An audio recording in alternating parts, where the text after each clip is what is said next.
Mr. Topsy-Turvy. Mr. Topsy-Turvy was a funny sort of a fellow. Everything about him was either upside down or inside out or back to front. Topsy-turvy, in fact. It was all very extraordinary. To give you some idea of how topsy-turvy Mr. Topsy-Turvy was, you ought to see his house.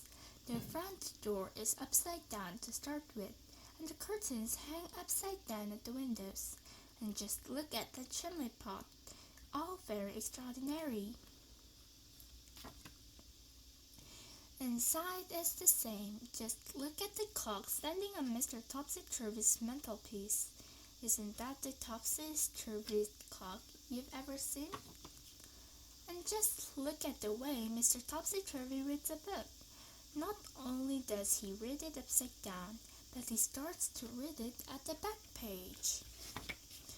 And just look where Mr. Topsy-Turvy puts the stamp when he sends a letter to somebody. Have you ever seen anything like that? Now, this story is about the time Mr. Topsy-Turvy came to the town where you and I live.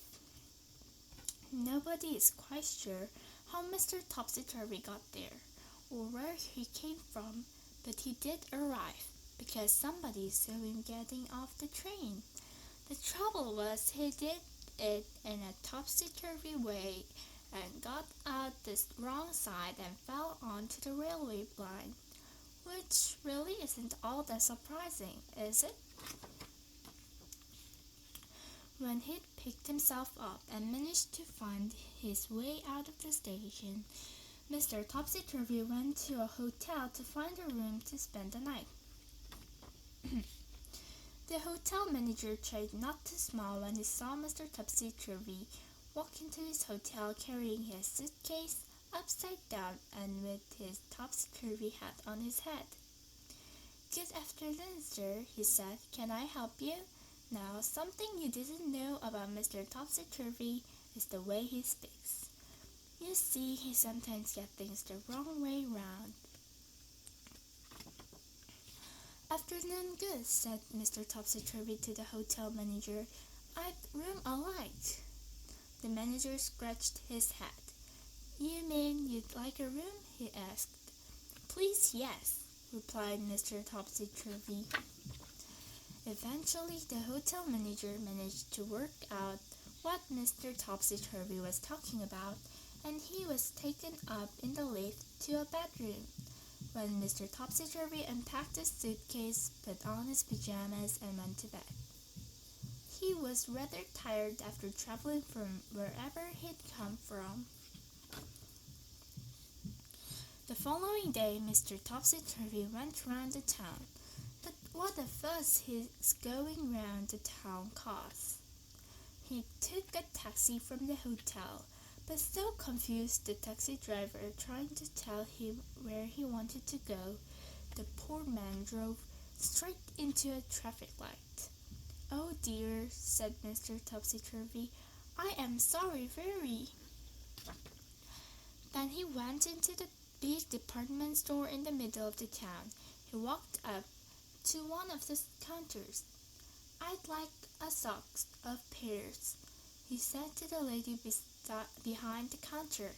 "You mean a pair of socks?" She smiled and showed him a pair of bright red socks. Mr. Topsy-Turvy put them on his hands.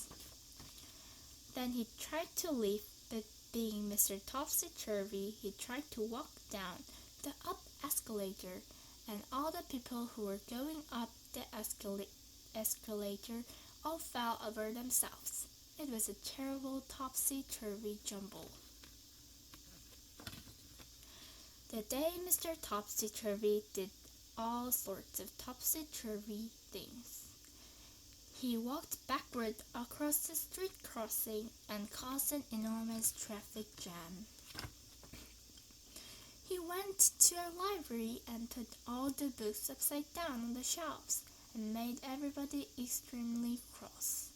And then he went to an art gallery and insisted on hanging all the pictures upside down so that he could look at them properly.